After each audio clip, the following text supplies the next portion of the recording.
இருந்தவரும் இருக்கிறவரும் வருகிறவருமாகிய இயேசு கிறிஸ்துவின் வல்லமையான நாமத்தினாலே உங்களை வாழ்த்தி இந்த புதிய நாளிலும் தேவனுடைய ஜீவனுள்ள வார்த்தையின் மூலமாய் உங்களை சந்திப்பதில் நான் கர்த்தருக்குள் மகிழ்ச்சி அடைகின்றேன். 1 பேதுரு 5:10 கிறிஸ்து இயேசுவுக்குள் நம்மை தமது நித்திய மகிமைக்கு அழைத்தவராயிருக்கிற சகல கிருபையையும் பொருந்திய தேவன் தாமே கொஞ்ச காலம் பாடு அனுபவிக்கிற உங்களை சீர்படுத்தி ஸ்திரப்படுத்தி பலப்படுத்தி நிலைநிறுத்துவாராக.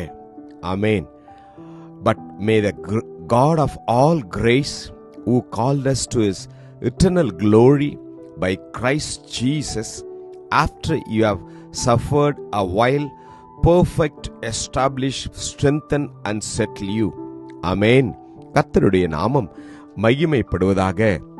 இந்த நாளிலே தேவன் நம்மை பார்த்து சொல்கிறார், நம்முடைய பாடுகளிலே நம்முடைய உபத்திரவத்திலே கர்த்தர் உங்களுக்கும் எனக்கும் அவர் தமது கிருபையின்படி அவர் இறங்குவார்.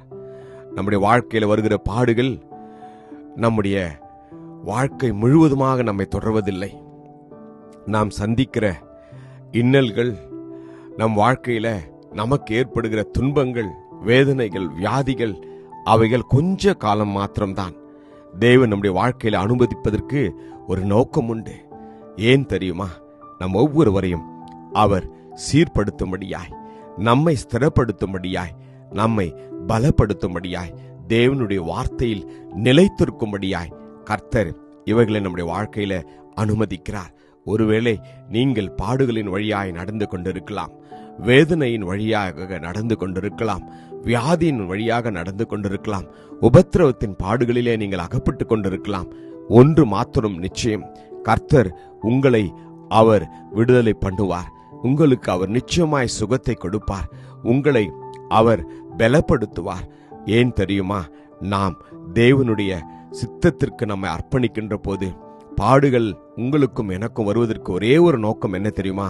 உங்களையும் என்னையும் அவர் வணையும்படியாய், உருவாக்கும்படியாய், அவருக்கென்று நம்மை பயன்படுத்தும்படியாய் கர்த்தர் அனுமதிக்கிறார். வேதத்தில் நாம் வாசிக்கிறோம், என் மகனே, கர்த்தருடைய சிட்சையை அற்பமாக எண்ணாதே, அவர் கடிந்து கொள்ளப்படும் பொழுது சோர்ந்து போகாதே என்று. ஆம், சிட்சைகள் வருகின்ற போது, உபத்திரவங்கள் வருகின்ற போது, பாடுகள் வருகின்ற போது நாம் தோய்ந்து போய்விடுகின்றோம். எனக்கு அன்பான தேவஜனமே, வேதம் சொல்கிறது, கர்த்தர் உபத்திரப்படுகிறவருடைய உபத்திரவத்தை அவர் அற்பமாக எண்ணுவதில்லையாம். அவர் என்ன செய்வார்? நாம் உபத்திரத்தின் ஊடாய் நடக்கின்ற போது அவர் தாமே நம்மோடு கூட வந்து உங்களையும் என்னையும் அவர் விடுதலை செய்வார். அதைத்தான் அவர் சாத்ராக், மேஷாக், ஆபத்நேகுவுக்கு அவர் செய்தார். தானியேலுக்கு அதைத்தான் செய்தார். பாடுகள் ஊடாய் நடக்கின்ற பொழுது கர்த்தர் நம்மோடு கூட இருப்பார். வேதம் சொல்கிறது, உலகத்தில் உங்களுக்கு உபத்திரவங்கள் உண்டு, ஆனாலும் திடன் கொள்ளுங்கள், நான் உலகத்தை ஜெயித்தேன் என்று.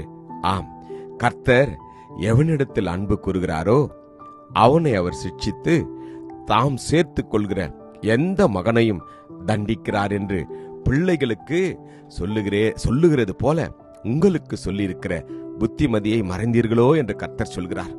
ஆம், கர்த்தர் இந்த நாளிலே நம்மை பார்த்து சொல்கிறார், எனக்கு பிரியமான தேவஜனமே, நீங்கள் எல்லாவற்றையும் சகித்துக் கொண்டு தேவன் உங்களையும் என்னையும் உருவாக்கும்படியாய், உங்களுக்கும் எனக்கும் அவர் புதிய வாழ்க்கையை கொடுக்கும்படியாய் அவர் விரும்புகின்றார். நம்மை அர்ப்பணிப்போமா? கிருபையும் இரக்கம் நிறைந்த நல்ல தகப்பனே, இந்த நல்ல நாளுக்காக உமக்கு நன்றி அப்பா. தகப்பனே, நாங்கள் படுகிற பாடுகள், வேதனைகள் எல்லாவற்றிலும் கூடப்பா நீர் எங்களோடு கூட இருந்து எங்களை நீர் விடுதலை பண்ண போற கிருபைக்காக நன்றி தகப்பனே. ஆமாண்டவரே, உலகத்தில் இருப்பவரை காட்டிலும் எங்களில் இருக்கிறவர் பெரியவர் அப்பா. கொஞ்ச காலம் இந்த பாடுகளை நாங்கள் மறந்து அப்பா, நாங்கள் சீர்படுத்தும்படியாய், ஸ்திரப்படும்படியாய் எங்களை பலப்படுத்துகிற தேவனே உமக்கு நன்றி அர்ப்பணிக்கிறோம். ஆசீர்வதியும் இயேசுவின் நாமத்தில் ஜெபிக்கிறோம் ஜீவனுள்ள நல்ல தகப்பனே. ஆமேன். God bless you. Jesus loves you. Amen.